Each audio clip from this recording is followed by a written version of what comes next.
Hello, this is Sancho from the Cranial Emission Show. Our celebrity voices are impersonated. Bang? What's the word? Impersonated. Oh, are impersonated unless otherwise stated by Ben, Caleb, or Miggy. Hello, this is Sancho from the Cranial Emission Show.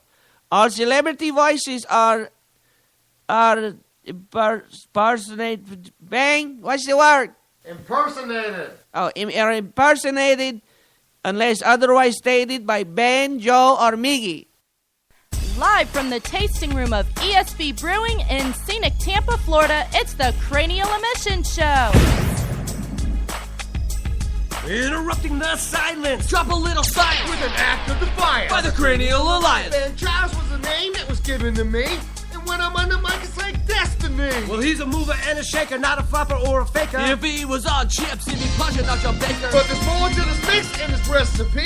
Here's a dash of number 2 of the Cranial 3. First name Miguel, my last name Hito. I'm a mixture of the best, like a sushi filled burrito. And if you get to know him, then you can go on Miggy. Got the bitty bitty beats like Buck Spot Tweaky. There's still another part in this play on words. His name is Joey T, and he needs to be heard. Joseph T. Needles Incorporated. The mold was broke when I was created. If you need a title, he's got plenty to spare. And if he was a trucker, he'd have a monkey named Bear. Well, I'm the last dog, the final bark of the pack. And now I'm gonna tell you who we are and where we're at.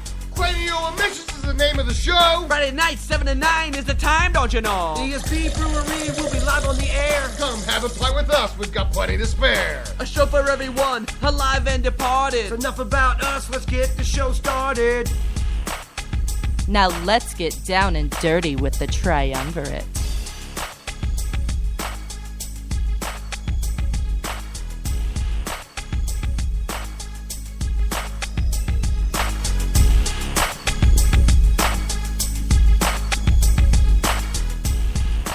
Welcome, ladies and gentlemen, to another edition of the Cranial Mission Show, live from the Charles Tower here in Ybor City. Not from ESB, as the theme song indicated. We had to make a new one just for this. And, we didn't and want not to. from your penis. Exactly. So, welcome to the show, folks. Ben Charles, Miguel Hito, the Reverend Joe, not the Reverend Joey T. Caleb Nice, Crispy. I forgot to put the thing in there. Yeah, good job, Sanchez. Sancho Sanchez, our producer, talking on the microphone right now. You forgot to put the what in there. Are you switching locations? Yeah, I know. Well, we didn't make a new song for it because it's just a temporary thing tonight. We did the show last week at the Lion's Den. That was a rather rowdy show. Don't hold that one against us, folks. We got there, and there were some complications with getting set up, and there may or may not have been quite a bit of liquor involved before we went live. Now, don't hold that show against us unless the show is a woman's breast and you're that woman. So hold those against us. Like Chatterbait. Chatterbait. Did we just introduce you to your demise, brother? Before we got on the show tonight, we were doing prep, and Caleb, the great Caleb Crispy, happened to tell me about a site called Chatterbait, and I brought it up. it's like Christmas arrived early. Well, it's something I heard about on the street. Yeah, your friend told you about it? Yeah. Hey, it resembles the amazing general erection they just had in Great Britain, which the great John Wilson was talking about on his show just now. Go back and listen to it. The John Wilson Show on Spreaker.com, Erection Day. But don't go back and listen to it right now That while is you're correct. listening to us, please. By the way, if you're listening to the show and you want to be a part of it from our global audience, then please give us a call at 813-438-6068. A lot of topics to get into tonight, guys. NHL playoff talk. Obviously, that's something we're going to get into. Deflategate. Deflategate raises its ugly head again in the NFL, and an update to this after the investigation. We'll get into that talk.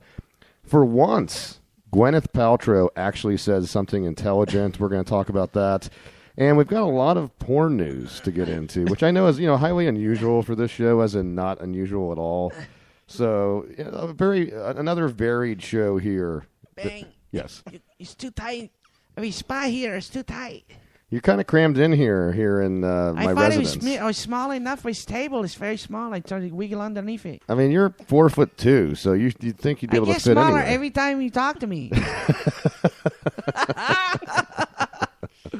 Well, we're going to kick this show off the way we do every single week for the last 4.5 years now, and that is with the beer call. Yeah,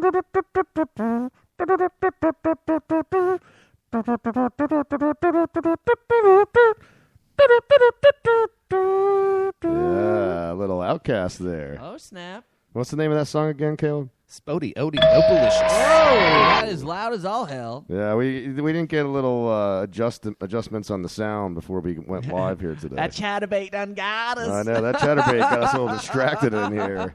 It is a little odd when you've got three dudes all sitting in one room looking at something like that. Yeah, by and the then way. Caleb's adjusting himself, and I'm getting really creeped out because I was on the floor where Sancho is. Picture that happening.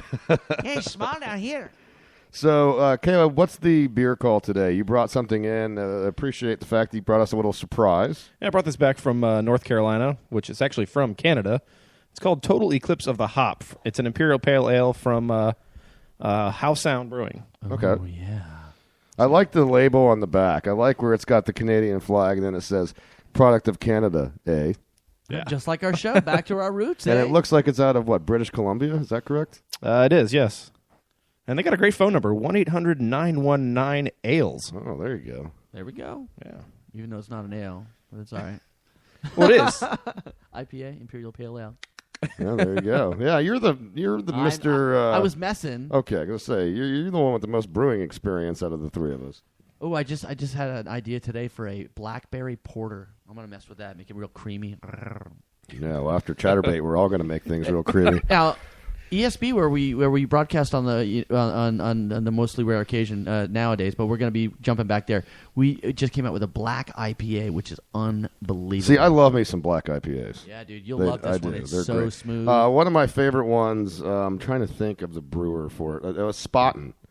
Spaten makes an awesome black IPA. But this is a good beer. This is a mellow IPA. This is, you said How Sound is the brewer. Well, it's an Imperial, too. There's usually a lot stronger. It's pretty mellow. But then again, I have been drinking the Sierra Nevada Torpedo, which just is a taste bud wrecker. So that might be why it seems mellow to me. Is it mellow to you guys? Well, you said No, this is mellow, and most IPAs are a little more mellow than what we produce here in America. We typically go a little hoppy on them. it all depends. West Coasts are really strong. Down this side is usually the more mellow ones. This one's kind of thick too. You've noticed that? It's Yeah. It is, and it's got a little sweet note to it. Yeah. Did you pick up on that? Yep. It's got the thickness of a Le Fin du Monde, is what I found when I initially drank it. See, I don't find you really find Le Fin du Monde to be a thicker beer. I don't find it to be that way. I think so. It's heavy for me. That's my favorite beer. I agree on the awesomeness of that beer, but I find it a little heavy sometimes because it's what 9%. That it is a 9% Unibrow, beer, and Unibrow is the brewer out of Quebec, and that is the Reverend Joey T, the great Reverend Joey T, and I. That is one of our go-to beers. We both absolutely adore Le Fin du Monde. I never knew that about you. Oh, I love that. It's Yeah. like one of my favorite. I didn't know you played semi-pro hockey either, though. Oh no, because I never told you about that. He was the angriest semi-pro hocky player probably. I in never history. talk about that, so I don't know how you. There's reasons for that. I don't know how you found out about it. Yeah, there wasn't much to talk about. Yeah, much like the NHL, much like the Lightning game last night. But we'll get into that a little later. But this segment we like to touch on beer news.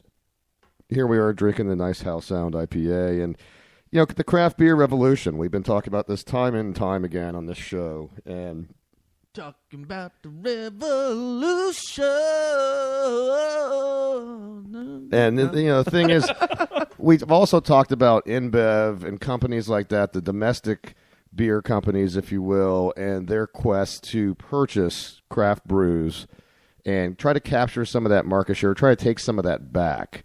Another thing that they do, though, is that they'll come out with beers and package them, market them, if you will, brand them as craft beers, even though they're really owned by a domestic beer company. Case in point, Blue Moon.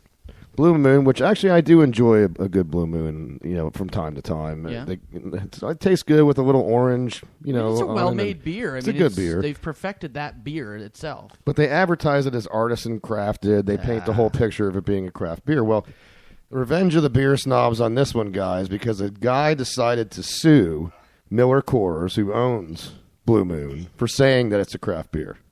Good. A California resident, an angry beer drinker, if you will, Evan Parent, decided that he was going to file a class action lawsuit against Miller Coors, claiming that they market it as a craft beer when in fact it's a mass-produced beer. It is.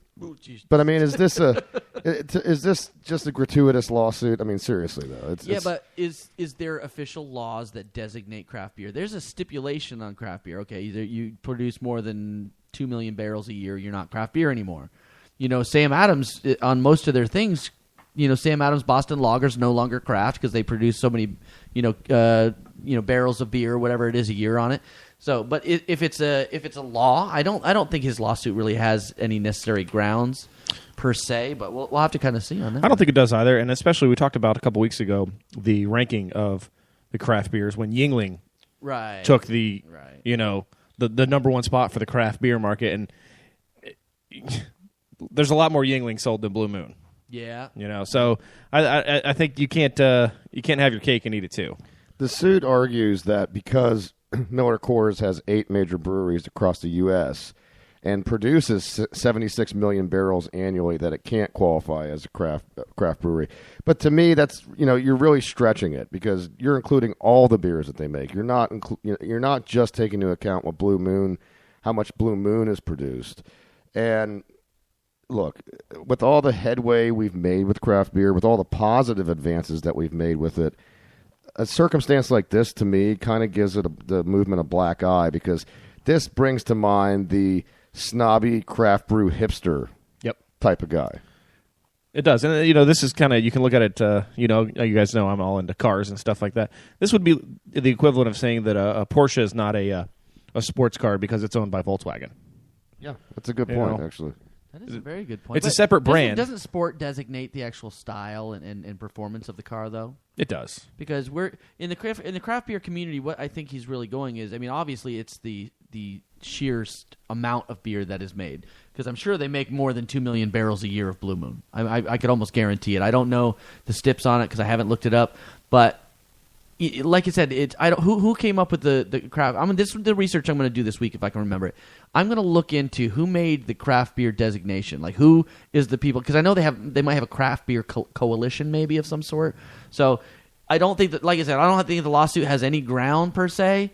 But I think it's just got more of a personal ground to make up. I mean, it's a weird one. This is definitely a weird one. You mentioned in the course of this conversation, you brought up Sam Adams. Uh-huh. Sam Adams in the news again.